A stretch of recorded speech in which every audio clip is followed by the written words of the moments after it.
mga minahal ko kaibigan followers. Good evening. Sana nasa magandang kalagayan kayo. Nandito naman ako mangungulit sa inyo. Pagdasal tayo ha. Maraming salamat. Sa ngalan sa Ama at sa Anak at sa Espiritu Santo. Amen.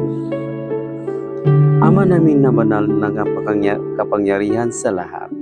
Nandito kami ngayon humingi ng kapatawaran. Kasama ko ngayon ang aking mga kaibigan at yung nakakita sa video na to, lalong-lalo na sa mga pamilya namin, sa bawat isa. Panginoon, huwag mo po kami pababayaan sa oras at sa mga minuto.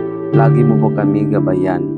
Tulungan mo po kami makapagdulot ng aliw at ginhawa sa may mga sakit at sa mga malalapit ng sumakabilang buhay. Makapagbigay ng pag-asa sa mga dugha at walang hanap buhay. Magpahilom ng sugat ng mga pusong wasak.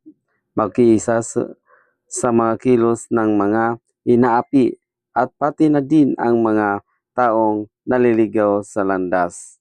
Panginoon, ikaw lang talaga ang aming pag-asa dahil ikaw lang ang may kakayahang lumutas sa aming inaakay na problema. Maraming salamat, Panginoong Hesus Nazareno, ang aming tagapagligtas. Amen. Sa ngalan sa Ama at sa Anak at sa Espiritu Santo. Amen. Babay mga minahal kong kaibigan followers. Good night. Salamat.